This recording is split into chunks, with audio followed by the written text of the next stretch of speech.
I think it will be absolutely catastrophic. And I think that at this time, at least, I don't see it as an imminent thing. The mutual interest between China and the United States are very tightly intertwined. And yeah, the United States now wants to disentangle itself a little bit, bring some manufacturing back home and so forth. That's all legitimate. That's all fine. And I think it's not necessarily a crippling blow to China. I think this is nothing that should cause them to escalate towards a hot war. And so I think that so long as Trump administration is intact, that is, they haven't been completely undermined and sabotaged by the deep state in the United States. The characters like Pompeo and John Bolton, and who are on the outside now, but we shouldn't assume that there aren't people who are on the inside now playing the same roles. I think this incident with Mike Waltz has every hallmark of being a staged incident to delegitimize and weaken the administration, to make them a laughingstock in the world and to cause the American people to lose confidence. And then I was very encouraged a few weeks ago, 2 or 3 weeks ago, I think, when Donald Trump in one of his sit-down press conferences said that he has a very good relationship with Xi Jinping. And then they asked him, did you speak with him? And Trump said, yeah, I spoke with him. And then in the last part of his answer, just almost in passing, he added, I talked to him a lot. I think that's very significant. Did Mike Waltz do this on purpose? We don't know. But if I were an investigator in charge of this case, I would make that assumption. It remains to be found out. At any rate, so long as the administration is able to persevere in their general strategy of rolling back the empire, ending forever wars, disentangling itself from NATO and supporting the European powers and Great Britain, then I think that the risk of war with China at this moment is very remote, but we'll find out. And so I think that this is a matter of constructive and responsible policy that probably the Iranians and the Chinese will follow as well. But at the same time, they will, if they're forced to fight a war, they're ready for it. Unlike the United States is playing a big bluff with a pair of twos. These people have all kinds of aces up their sleeves, and they're supportive of one another. And to illustrate why this is so important, let's go back to 2014. There was a coup in Ukraine. Before that coup, there was absolutely zero interest in Ukraine in waging war against Russia. 2014 was the beginning of a large-scale public propaganda to demonize Russia, to prepare the Ukrainian public to have this adversarial relation with their neighbor. And then gradually, the whole of Ukraine was weaponized against Russia. It started with that coup. You noted before how Russia has done absolutely everything they could to avoid the war in Ukraine. It was imposed on them. I think that the importance of that is to demonstrate, once the history is written, that you didn't want this war, that you have done everything at every juncture in time to try to diffuse the situation, to try to persuade your adversaries not to escalate, to try to avoid the conflict. And we saw that even at the very last minute of the war, the Russians sent their draft treaties to NATO and to the United States, and they demanded negotiations, and they warned them very clearly that if this is not accepted, if our security concerns are not taken into account, then we will have to take it into. So it was a very clear, explicit warning. Please cooperate with us, because if you don't, we have no choice but to do this our own way by force. And then just several days into the special military operation, which was launched on a very limited basis, the Russians again reached out to the Ukrainians to say, we can stop this straight away. Let's come to the table. Let's negotiate a peace deal.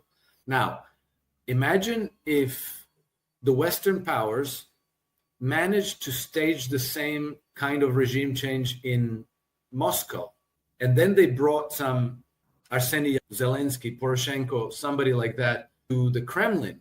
That would allow them to start a general propaganda campaign demonizing China and gradually weaponizing Russia to take down China. Same thing for Iran. So I think that the Russians, the Chinese, the Iranians understand that sticking together is very existential to them, that they cannot accept some transactional bribe. Oh, look, we're going to remove the sanction if you drop the Chinese, or we're going to allow you to export oil if you break your alliance with Russia for the Iranians, and so on. These little bribes, I think, will not work any longer for as long as you have these leaders in Russia, China, and Iran that are loyal to their nation and that are devoted to defending their sovereignty. It's not just the United States. This is another product of the system of incentives that are running these empires. It's the same. It was the same with France, with Belgium, with the Dutch Empire, with the British Empire. It's always the same. They don't have partners. They don't have friends. They have vassals. Other nations have to submit to their demands. Governments who will unquestionably say, yes, sir, give your oil resources to our big oil corporation. Yes, sir. You'll be rewarded. You'll have a house in London, or you're going to have a villa in Florida, or a villa in Tuscany, whatever you like. Your wife's going to get a lot of money to shop with Louis Vuitton and drink finest champagnes and so forth. But you do exactly as we say. We don't negotiate. We tell you how it's going to be. So if a government won't submit, they either have to attack the country, wage war, trigger color revolutions, coups, or assassinations, because they deal with vassals. Cuba, do as we say, or we're going to hurt you. Mexico, do as we say, or we're going to hurt you. And this is causing all these nations to look to other partnerships, other venues of cooperation, other ways of developing their economies, and leaving the United States behind. I still think that they're under this delusion that they have unrivaled power over anybody, that they can intimidate any country into submission and force policies on them. They have a long border with Mexico, and they have very intertwined economies. That's not the case with Venezuela, nearly to the same extent. And maybe 30 years ago, 20 years ago, Venezuela didn't have the choice but to work with the United States to try to cooperate, because you couldn't even sell your oil, your exports, except for dollars.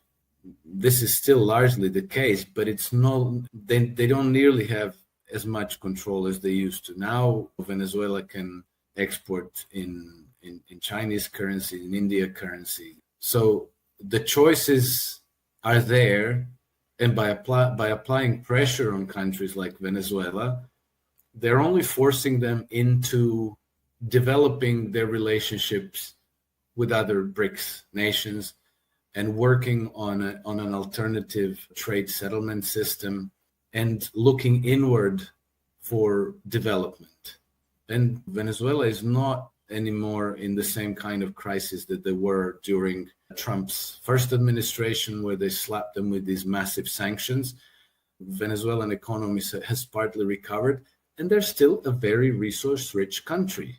And they have world's largest reserves of heavy oil, which the United States desperately needs.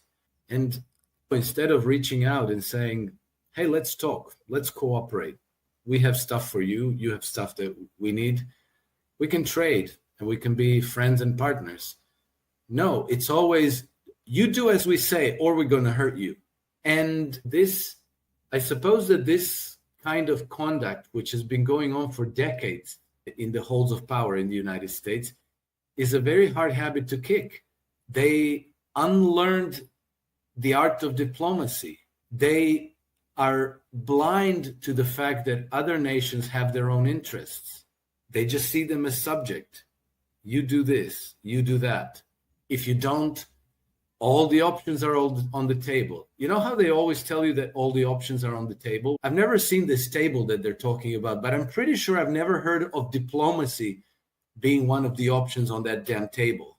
And maybe you have Trump, who in the back of his mind has the right inclinations. Maybe he has Steve Witkoff because they see eye to eye and he says, look, this is sensitive. This is important to me. You go talk to them. But then there's the whole administration. There's the swamp creatures still moving around there. And I think that creates a certain inertia that is pushing, like it's like a super tanker that maybe Trump and Witkoff and maybe J.D. Vance, they want to change the direction, but there's all this massive inertia that is pushing the super tanker in the same direction. And obviously their effectiveness is limited. And so when you hear them speak, they say all the right things, but then the big juggernaut ends up doing something else. And then they end up getting attacked viciously in order to intimidate the administration to continue driving the empire in the same direction as it has gone all these decades. The United States is on the same trajectory as every empire in history. And these developments that we are now observing are symptomatic because the stakeholders in the empire are now practically engaged in a class war in order to preserve their privileges and their positions of power.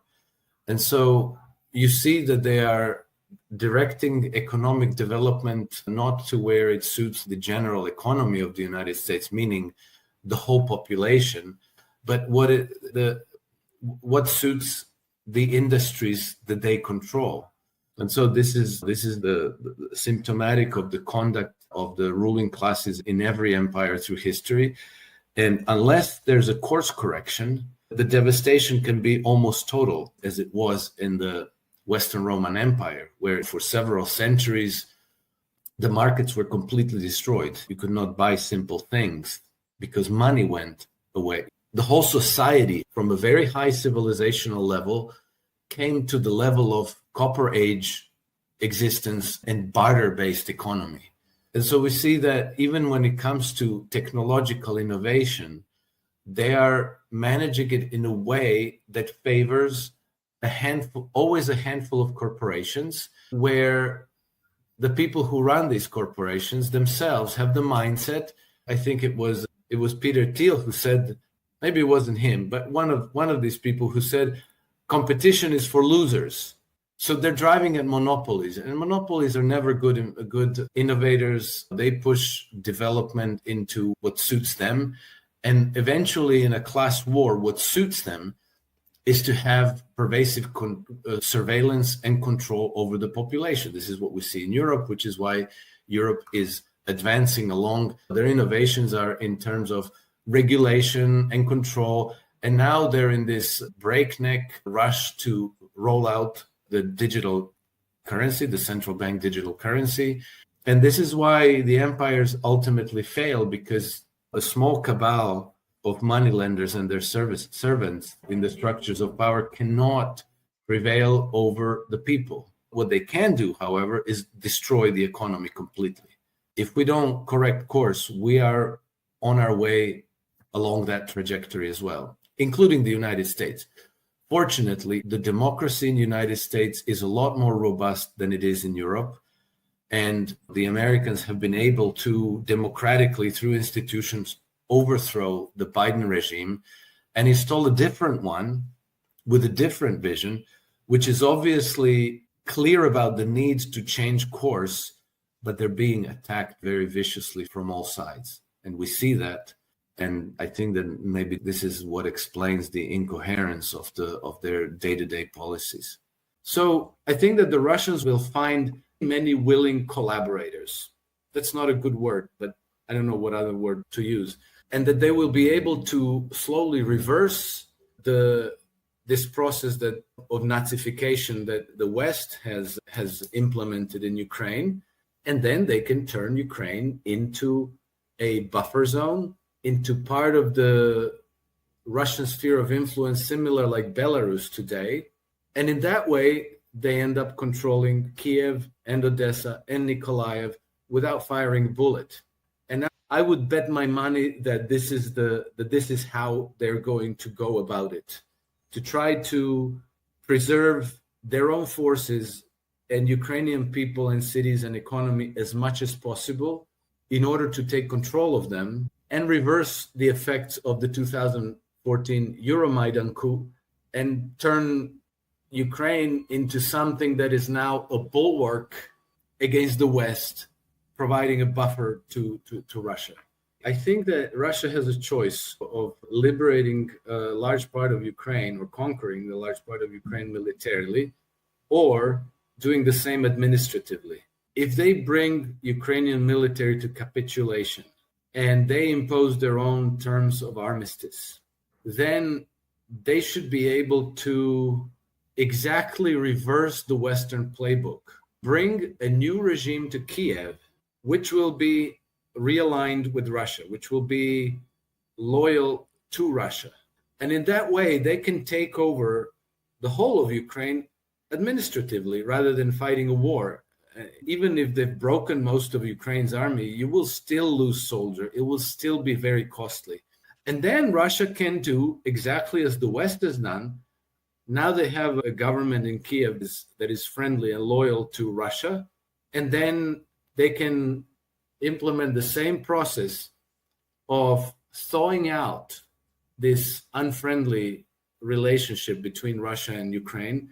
There are many Ukrainians living in Ukraine under Ukrainian government today who would very quickly realign their loyalties, who are maybe even today, as we speak, still more loyal to Russia than they are to the West, and who have seen how the West has used Ukraine for their own goals and sacrificed a million of Ukrainian young men and destroyed Ukraine's economy and forced a demographic catastrophe on the country.